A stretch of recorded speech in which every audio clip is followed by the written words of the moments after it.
Let's check the news. Nathan Cohns has your update from the news studio. Thank you very much, John, and good morning, everyone. The Iowa High School Baseball Coaches Association recently recognized Carroll's Merchants Park for having one of the state's nicest ballparks. During their annual Hall of Fame banquet in Cedar Rapids this past weekend, the association presented the City of Carroll 2 awards, the 2023 Diamond of the Year, as well as the 2023 West District Diamond of the Year. Mayor Jerry Flashner says fields of Merchants Park's caliber do not happen by accident. This is Carroll's third time winning the awards and first time since 2012. This award puts Carroll Merchants Park into a league with only two other past winners that have also won the award 3 times. That's Coon Rapids, Baird, and Linn-Mar. These awards are not possible without Scott Parcher. Scott won the 2023 T. Ray Frame Award. That's Park Maintenance Award through Iowa Parks and Recreation Association. And he's been working on this ball field since 1980. And even after his retirement, which was in 2018, Scott has continued to work on Merchants Park as a part-time caretaker. While Parcher is the man most fans associate with Merchants Park, Fleshner says there's a team of people working with him to ensure the field is in tip-top shape for every game played on its turf. So along with Scott, there are many other duties and work that has been put in by Tom Weber, Park Superintendent, and his crew, Mike Heidoff, Mike Mertis, and Tyler Schultes. We're very proud of our Parks Department's hard work and dedication, and all play a role in why Merchants Park is the 2023 Diamond of the Year. Officials also thanked Parks and Recreation Director Chad Tiemeyer for his oversight of the park and his work spearheading the city's efforts to secure funding for the proposed Merchants Park improvements and renovation project, which includes dugout reconstruction, new bleachers, protective netting, lighting, and a revamped press box. This summer marks the final season of the Iowa High School Athletic Association's contract with the City of Carroll to host the 1A and 2A state baseball tournament at Merchants Park, but city officials are optimistic the association will be extending that contract for several more years. Negotiations with the IHSAA are expected to begin after the winter sports seasons conclude. And with tax season nearly here, the Iowa Department of Natural Resources wants to remind taxpayers of the opportunity to donate to the Fish and Wildlife Fund on their state tax forms. Commonly referred to as the Chickadee Checkoff, the donations from Iowa taxpayers have declined in recent years, totaling a little under $147,000 this year, resulting in about an $8,000 decrease from the prior year. The number of donors has also declined by 50% over the last 2 decades, and only about 0.4% of Iowa taxpayers make any donations to the program.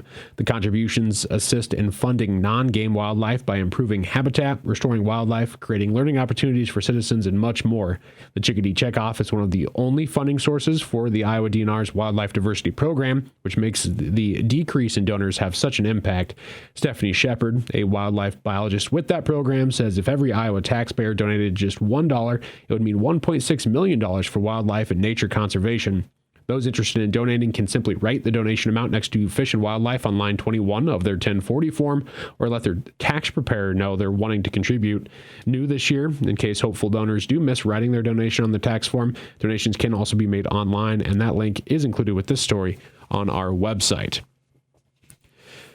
And Loring Hospital in Sac City has been selected to receive a direct loan from the USDA to assist with the construction of a new addition. Loring Hospital was one of the 5 loans selected from the USDA to promote and support public works infrastructure here in Iowa. CEO Matt Johnson says Loring Hospital is excited to hopefully be breaking ground in the spring for the expanded medical arts building to be able to offer Sac City and the surrounding communities the commitment they have to quality care. Our reinvestment to keeping healthcare local. That's why I work where I work in the rural space, keeping access where it needs to be, and that's at the local area. That tells the community that we're not going anywhere and that we're reinvesting in it, high quality. The project will construct an additional 9,400 square feet of space to be utilized for a primary care clinic, renovations and expansions to the emergency room department, as well as a pharmacy and laboratory, along with a consultation center and specialty clinic pods for an infusion center, therapy, cardiac and pulmonary rehabilitation services, and more. Johnson says the hospital addition will support the community in more ways than just providing direct health care. We're also expanding a portion to allow for some conference rooms, and that will be open to the public as well. So that creates another opportunity for local events to be held here at the hospital and continue to market ourselves and what we do for the community. Two other local communities have received USDA grants to aid in ongoing projects. The Greene County Development Corporation received a $96,000 grant to assist with training and planning assistance to develop Nueva Vida in Greene County, a resource to build a local workforce and promote a multicultural community. This project will push for economic development and create 6 jobs for the region. The city of Exira will receive a nearly $29,000 grant to replace the roof on the city's fire station. By providing a reliable roof, important emergency service vehicles and equipment will be protected, as well as assist the volunteer fire department serve the safety needs of rural Ottapan County.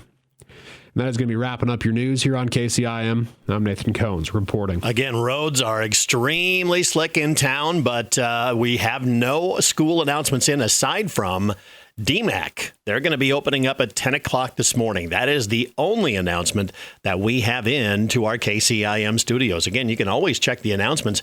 They're available and up to the minute at 1380kcim.com and through our mobile app. But again, DMAC, the only school that's reported a late start here, that's once again starting at 10 o'clock this morning.